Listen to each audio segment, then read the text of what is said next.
The presidential and legislative elections across Africa's second largest country were derailed on Wednesday by delays in delivering election kits and malfunctioning equipment. A second day of voting was necessitated because of these logistical problems. Some polling stations couldn't even open. For more, we can speak to Professor Douglas Yates at the Paris-Cergy University. Hello, Douglas. Thank you for coming in. First of all, when you saw these delays, this exceptional day of voting that happened on Thursday, what was your first reaction?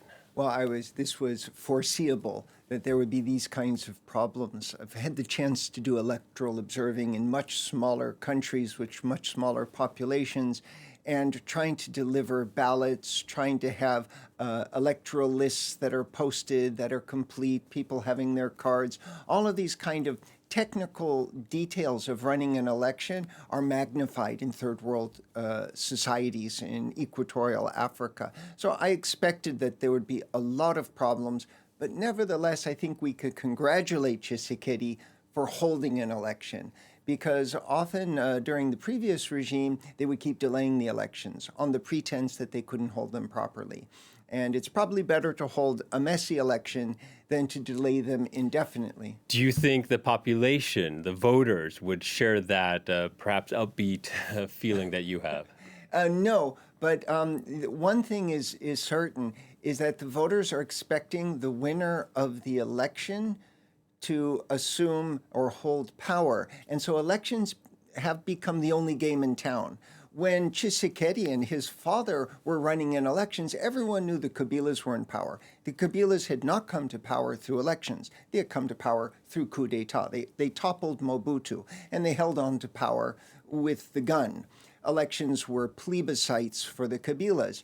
Now that Tshisekedi, someone who came to power through elections, as dubious as those election results in 2018 might be, someone who came to power through elections is holding elections, they're setting a new pattern, a pattern that was never established during the Mobutu era. Yeah, the 2018, the first democratic transition of power in the country. What is the state, what is the health of democracy in DR Congo? Well, we still have sort of four principal actors, big men, who represent the different formations, who are competing with each other through elections. But the new news here is that we're having 100,000 candidates running all around the country in municipal elections, for the first time ever, provincial elections. Those used to be sub-infeuded offices given by the president, legislative elections, presidential elections. Everything all in one swoop is being held. And that's good news. But I think people will be unhappy, and we can expect the opposition to cry foul. The size of the country, the size of the population, 4 elections at once, should it be maybe considered to organize these elections differently? Well, it's interesting. The Indian model would allow them to have several rounds. Some of the opposition members have called for at least a 2-round ballot, which allows for getting rid of smaller candidates and the sort of the static, and lets people focus on the realistic candidates. I think the goal is to have an election, and to have an election on time, but it's probably not going to be that great, and it's going to be subject to a lot of criticism because millions of people aren't able to vote in war-torn regions. Ballots and materials weren't delivered. In some cases, 100 tons of material weren't delivered till a few weeks before the polls. Electoral observers, like the European Union, pulled out their observers because they didn't have the technology. They weren't allowed to bring things in. So there's going to be a lot of complaints about it. But in the end, there's already rebellions. It's not going to cause a war. If there's post-electoral violence, it will be minimal, and it will set a tradition that down the road, in a few years, there'll be another election. We expect to see some preliminary figures floating around online today, in the coming days as well. How long until you have confidence in the figures that are being reported coming out of the election? Well, if one of the opposition candidates were to be declared the winner, we could have great confidence in that, because there would be no reason for the authorities to announce an opposition victory unless there was one.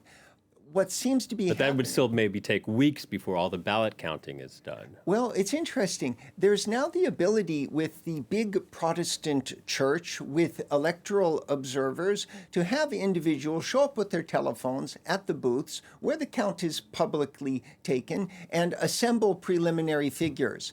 So long as they don't shut down the internet, that sort of secondary process allows for an independent validation of the final count. When we don't have that, and the final count is done behind closed doors, everyone suspects fraud. Regardless of the outcome of this vote, whoever wins, do you think they'll have to make some sort of statement to the other camp to help the country perhaps heal after some uncertainty and the logistical problems that happened? Yeah, well, what Tshisekedi did in 2018 was he cut a deal with Bemba, and who is now Minister of Defense. And it's possible to have between the big heavyweights who have been competing in this election to have agreements made so that the losers accept losing. And ultimately, that's what a democratic election is. All right, Douglas, thank you. Always a pleasure. Professor Douglas Yates speaking to us about the elections in DR Congo.